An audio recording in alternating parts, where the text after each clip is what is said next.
मैं मिर्ची नहीं हूँ, मैं तो एक ऐसी जादुई मिर्च हूँ। जंगल में काफी तेज बारिश हो रही थी और फिर तेज बारिश के कारण चंपा के घर के छत की एक कोना पानी से टपकने लगता है। पानी टिप टिप करके नीचे गिर रहा था। ऐसे ही पानी घोंसले में बढ़ता गया। चंपा की आंख खुल जाती है। कुक्कू और गुड़िया बेटा, जल्दी से उठकर मेरे घोंसले में आ जाओ, पानी आपकी तरफ आ रहा है। तभी वो अपने बच्चों को घोंसले से उठाकर अपने पंखों में छुपा लेती है। हे भगवान, मैं कहाँ जाऊँ ऐसी तेज बारिश में, और फिर रात का समय है, मेरे दोनों बच्चे नींद में हैं। तभी उसके घोंसले में पानी मजीद भरता गया। चंपा एक बाल्टी लेती है और फिर पानी लेकर बाहर फेंकती है, मगर पानी था कि कम होने का नाम ही नहीं ले रहा था। कुक्कू और गुड़िया बेटा, जल्दी से उठ जाओ, अब हमें बाहर जाना होगा। मम्मा, मुझे तो बहुत डर लग रहा है। हाँ मम्मा, ऐसी बरसती बारिश और गरजते बादल मेरे तो कान के पर्दे भी फाड़ देंगे। अरे बेटा, आपकी मम्मा है ना आपके साथ, चलो मेरे साथ। तभी चंपा जैसे ही अपने दोनों बच्चों को लेकर बाहर जाती है, तभी पीछे से वो घोंसला धड़ाम से नीचे जमीन पर गिरता है। हे भगवान, तुम्हारा बहुत बहुत धन्यवाद कि तुमने हमें बचा लिया, वरना इस घोंसले के गिरने में समय ही कितना रहता था। कालू जी, अभी नीचे क्या गिरा है? मुझे तो लगता है जैसे कोई भारी चीज नीचे गिरी हो। गौरी, इतना समय नहीं मेरे पास, ऐसी तेज बारिश में मुझे तो बहुत डर लगता है, मैं नहीं जाऊंगा बाहर देखने। ऐसे ही जंगल का कोई भी पक्षी अपने घर से बाहर निकलकर नहीं देखता। कुक्कू और गुड़िया, चलो हम कोई घना पेड़ ढूंढते हैं, आज की रात घने पेड़ के नीचे गुजारेंगे। चंपा दोनों बच्चों को लेकर किसी घने पेड़ की खोज के लिए निकल जाती है। जाते जाते उसको एक बड़ा पेड़ दिखाई देता है। चंपा उस पेड़ की छाया में जाकर बैठ जाती है। कुक्कू और गुड़िया बेटा, यहाँ पर बारिश का पानी कम आ रहा है। मम्मा, मुझे ठंड लग रही है। हाँ मम्मा, मुझे भी बहुत ठंड लग रही है। कुक्कू बेटा, आपको तो खांसी और जुकाम होने लगा है, मैं ऐसे कैसे रात गुजार सकती हूँ ऐसी ठंड में, मेरे बेटे को बुखार हो जाएगा। चंपा अपना पंख जैसे ही कुक्कू के माथे पर लगाती है, उसका पंख सेक से जैसे जल जाता है। आह कुक्कू बेटा, आपको तो इतना तेज बुखार हो रहा है, चलो आज के रात हम किसी के घर पर गुजारेंगे। चंपा अपने बच्चों को लेकर मिट्ठू तोते के घर जाती है। तोते भैया दरवाजा खोलो। मिट्ठू जी, बाहर जाकर देखिए, मुझे लगता है शायद किसी को मदद की जरूरत है। हाँ हरियाली, मैं देखता हूँ। तोता दरवाजा खोलता है। अरे चंपा बहन, आप आइए आइए। तोते भैया, मेरे साथ मेरे 2 बच्चे भी हैं, मेरे बेटे को बुखार हो रहा है और मेरा घर टूट गया है। अरे मैं कहता था ना अपना घर पक्का बना लो, मगर तुमने नहीं बनाया। तोते भैया, क्या आज की रात मैं आपके घर गुजार सकती हूँ? नहीं नहीं, मेरा घर बहुत छोटा है, इसमें जगह नहीं। ये कहकर तोता घर का दरवाजा बंद कर देता है। चंपा उदासी से कबूतर के घर जाती है। कबूतर भैया, मेरे घर की छत टूट गई है, क्या आज की रात मैं आपके घर गुजार लूं? अरे मेरे घर में तो जगह बिल्कुल भी नहीं है, लूसी की बहन और लूसी के भांजे आए हुए हैं, तुम किसी और का घर देख लो। ये कहकर कबूतर भी दरवाजा बंद कर देता है।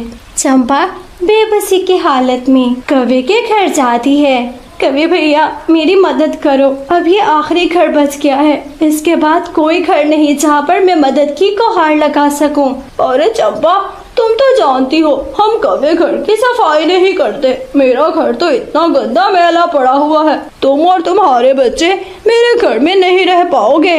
कोई बात नहीं कवि भैया, हम रह लेंगे, मेरे बच्चे को बुखार हो रहा है। कालू जी, इतनी देर क्यों लगा रहे हो बाहर, कौन आया है? तभी गोरी कवि भी बाहर आती है। छोटी चिड़िया, तुम्हें इस समय भी अपने घर में आराम नहीं है, क्या करने आई हो? अरे सुकून चैन से किसी को सोने भी दिया करो।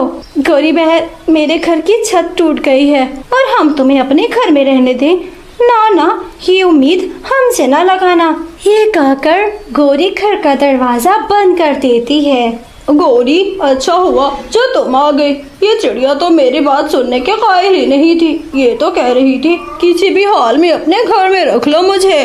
कुकू और गुड़िया सबसे मदद की गुहार लगा ली है, मगर कोई भी हमारी मदद नहीं कर रहा। चलो बेटा, मैं कहीं बड़े केले के पत्ते ढूंढती हूँ। केले के पत्तों में बारिश का पानी नहीं आता। चंपा अपने बच्चों को लेकर घने जंगल में जाती है और फिर घने जंगल में भी उसको कहीं पर बड़ा पत्ता नहीं दिख रहा था। मम्मा, वो सामने देखे, सामने कुछ है। हाँ मम्मा, मुझे भी नजर आ रहा है।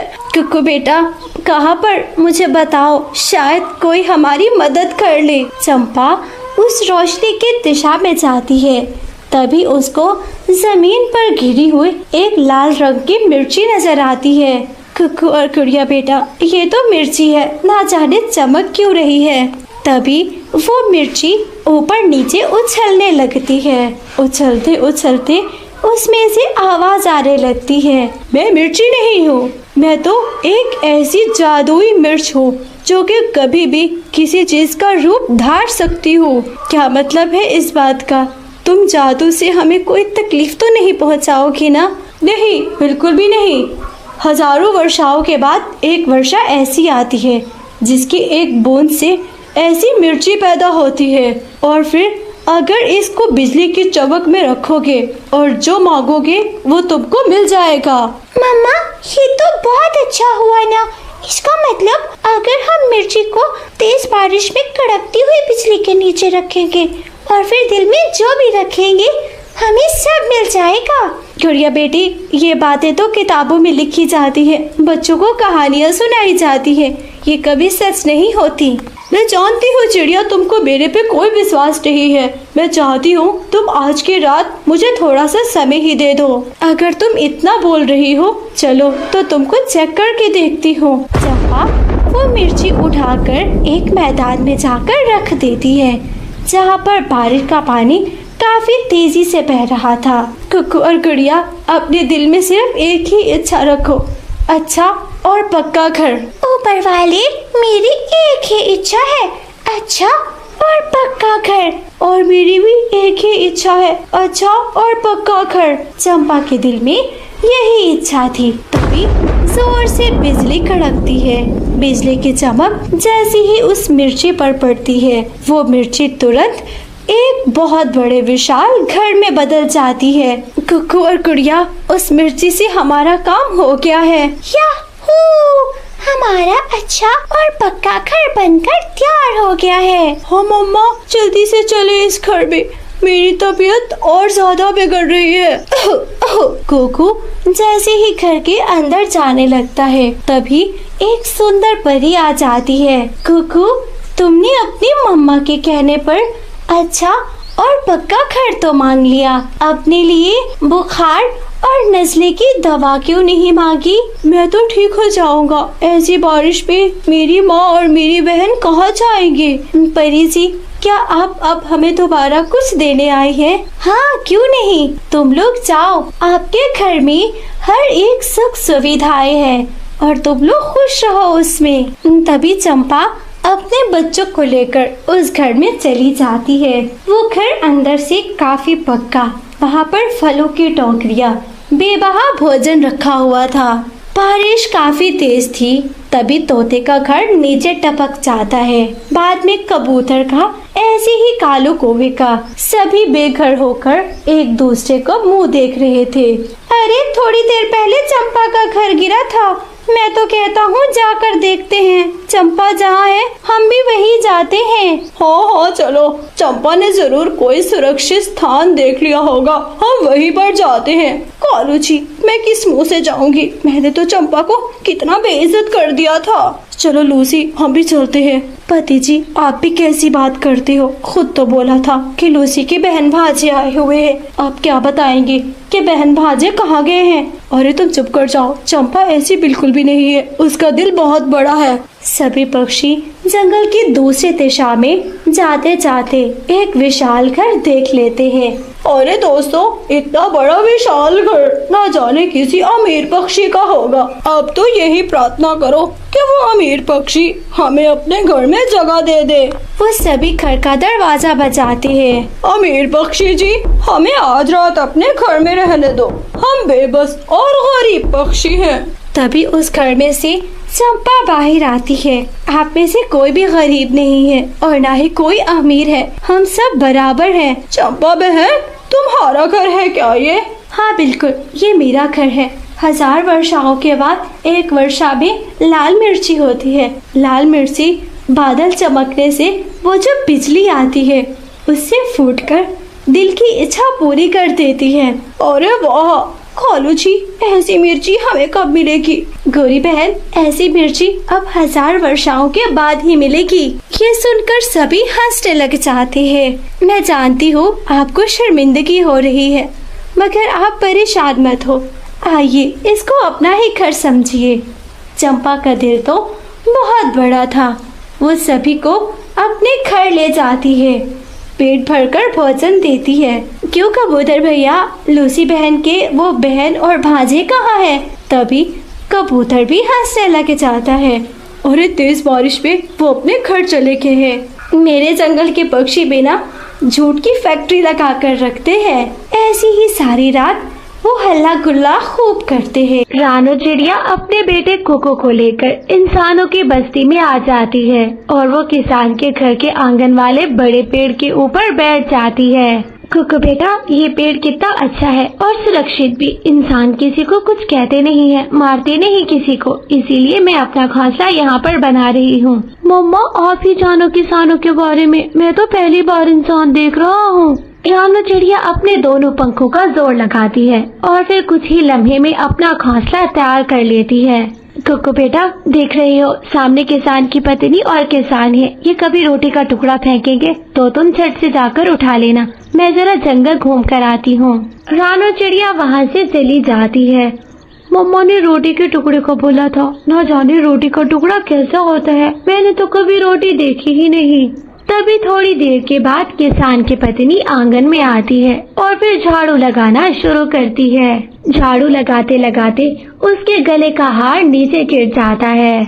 ये चमकती हुई चीज गिरी है, शायद मम्मा ने इसी को बोला था। यही रोटी का टुकड़ा है, मैं अभी उठा कर लाता हूँ। कोको उड़ता है और फिर झट से वो हार उठाकर सीधा अपने घोंसले में आ जाता है। पति जी, अभी हो पति जी, सुनते हो क्या? वो चिड़िया का बच्चा मेरा हार ले गया है, जल्दी से आइए, मेरा सोने का हार। किसान दौड़ते हुए आता है। अरे भाग्यवान, तुम खुद ख्याल नहीं रख सकती क्या? अरे झाड़ू देते देते गिर गया था, इसमें मेरा क्या दोष है? जल्दी से देखो और लो वो हार। किसान डंडा उठाता है और फिर डंडे से उसके घोंसले को जोर जोर से मारता है। कोको घोंसले में बैठा हुआ था और फिर घोंसला टूटकर नीचे गिरता है। एक डंडा कोको के पंख पर लगता है, जिससे कोको का पंख बुरी तरह घायल हो जाता है। किसान सोने का हार उठा लेता है, कोको को वहीं दर्द में तड़पते से सकते हुए छोड़ देता है। मम्मा ने तो बोला था कि रोटी का टुकड़ा उठाना है, मुझे क्या पता था कि मेरे साथ इतना बुरा हो जाएगा। मैं तो उड़ भी नहीं पा रहा। थोड़ी देर के बाद मम्मा चिड़िया भी आ जाती है। अपना घोंसला टूटा देखकर, अपने बेटे को घायल देखकर उसके पैरों तले जमीन निकल जाती है। हाय, मैं मर गई। मेरे बेटे कोको को किसने ये मारा है? कोको बेटा, ये बुरा हाल किसने किया है आपका? और हमारा नया घोंसला ये किसने तोड़ा है? मम्मा, आपने बोला था ना, जब किसान रोटी का टुकड़ा फेंके तो उठा लेना। मैंने वो उठाया। मुझे क्या पता था कि वो रोटी का टुकड़ा नहीं, वो किसान की पत्नी का सोने का हार है। कोको बेटा, इंसान इतना जालिम हो सकता है, एक मादी चीज के पीछे किसी की जान का नुकसान कर देता है। मम्मा, अब तो मैं उड़ भी नहीं सकता। कोको बेटा, वापिस अपने जंगल को चलते हैं। मम्मा चिड़िया अपने बेटे को पीठ पर बिठाकर वापिस जंगल की ओर ले जाती है। रानो अपने बेटे को वैद्य जी के पास ले जाती है। अरे तुम्हारा बेटा बुरी तरह घायल है, इसका इलाज यही है कि इसको शहर वाले जंगल ले जाओ। उसके लिए तुमको ज्यादा पैसा चाहिए होगा। मगर मैं एक गरीब चिड़िया हूँ, मेरे पास इतना कुछ नहीं है। तो फिर तुम्हारा बेटा उम्र भर के लिए अपाहिज है, इसका इलाज कभी नहीं हो सकेगा। रानो वापस अपने घोंसले में आ जाती है। रात को उसको नींद नहीं आ रही थी। मेरे सीने में दो किस्म की आग चल रही है, एक बदले की आग और दूसरा मेरे दिल में सबक सिखाने की आग चल रही है। मैं किस किस आग को बुझाऊं और अपने मन को शांति दूं। सुबह सवेरे रानो फिर से इंसानों की बस्ती में जाती है। किसान की पत्नी वही हार पहने बैठी थी। रानो अपने तेज पंजों से वो हार उसके गले से निकालकर वहाँ से उड़ जाती है। पति जी, मेरा हार फिर से चला गया। न जाने इन पक्षियों को क्या जिद पड़ी है मेरे हार से। अरे भाग्यवान, कुछ खुद भी ख्याल कर लिया करो। वो छोटे पक्षी इतने तेज हैं, अब उड़ती चिड़िया को मैं कहाँ कहाँ पकड़ता फिरूंगा। अगले दिन रानो किसान की पत्नी के झुमके ले उड़ती है। ऐसे करते करते रानो चिड़िया किसान के घर की एक एक सोने की चीज अपने घर में जमा कर चुकी थी। मम्मा, आप क्या करोगी इस सोने का? आपका बेटा तो उम्र भर के लिए अपाहिज हो चुका है। कुकू बेटा, तुम चिंता न करो, मैं एक एक को देख लूंगी और अपने बेटे को एक बार फिर से उड़ना सिखाऊंगी। रानो के घोंसले में इतना सोना जमा हो चुका था, उसे देख जंगल के सभी पक्षी भी जमा हो जाते हैं। रानो, इतना सब कुछ होने के बाद भी तुम इस घोंसले में बैठी हो। देखो, ये सोना बेचकर अपना पक्का घर ले लो और फिर बहुत कुछ ले लो अपने घर का और आराम चैन की जिंदगी जियो। कभी भैया, अगर ये सोना मेरी मेहनत का कमाया हुआ होता, अगर ये सोना अच्छे पैसों से लिया हुआ होता तो मैं जरूर कुछ करती, मगर इस सोने के पीछे मेरे बेटे कुकू के पंखों का खून है। मैं कुछ नहीं करूँगी। वैसे रानो, जो काम तुमने किया है ये जंगल का कोई पापा पक्षी भी ना करे जो तुमने किया है। बड़ी हिम्मत वाली हो तुम। कुछ दिन गुजर के और फिर रानो चिड़िया के दिमाग में एक तरकीब आती है। वो सोना लेकर सोनार के पास जाती है। सोना बेचकर अपने बेटे को वैद्य जी के पास लेकर जाती है। कुकू का इलाज करवाती है। वैद्य जी, जितना पैसा लगना हो लगा दीजिएगा, मगर हाँ, मेरा बेटा कुकू एक बार फिर से उड़ने लगे। कुछ दिनों के बाद कुकू ठीक हो जाता है। पैसा तो काफी लग गया था। सोने में सिर्फ और सिर्फ किसान की पत्नी के झुमके बचे थे, बाकी सब कुछ बिक गया था। मम्मा, आपने अच्छा किया सोना बेचकर मेरा इलाज करवाकर, इंसानों को अच्छी सजा मिली है। रानो वो सोने के झुमके लेकर किसान की पत्नी के पास जाती है। माँ जी, बुरा मत मनाइएगा, आपका सारा सोना बेचकर मैंने अपने बेटे का इलाज करवाया है। वो इलाज जो चोट आपकी वजह से लगी थी, जो आपके घर के डंडे की वजह से लगी थी। चिड़िया, तुम तो बहुत जालिम हो। मेरे दहेज के सभी झुमके सब कुछ बेचकर खा गई हो तुम। हट जाओ मेरे आंगन से। अरे माँ जी, इतना गुस्सा क्यों कर रही हो? सिर्फ झुमके बचे हैं तुम्हारे, वो देने आई थी। वो क्या है ना कि मैं किसी का एहसान नहीं रखती। झुमके का नाम सुनते ही किसान की पत्नी शर्मिंदगी से डूब जाती है। चिड़िया, तुमने तो मुझे अपने ही पसीने में डुबा दिया। तुम बहुत अच्छी हो। तुम्हारे पास से हमारे झुमके इजाफी हुए, तुमने तो वो भी वापस कर दिए। मैं अच्छी थी या नहीं हूँ, मगर हाँ, आपने मेरे बेटे को चोट लगाई, मैंने आपके पैसे से इलाज करवा लिया, हिसाब बराबर हो गया। आज के बाद न आप हमारे जंगल आओगी और न मैं आपकी बस्ती में आऊंगी। ये कहकर रानो फिर से उड़ जाती है। प्यारे दोस्तों, अगर आपको कहानी अच्छी लगी हो, कहानी को लाइक, चैनल को सब्सक्राइब करना मत भूलना। आपका धन्यवाद।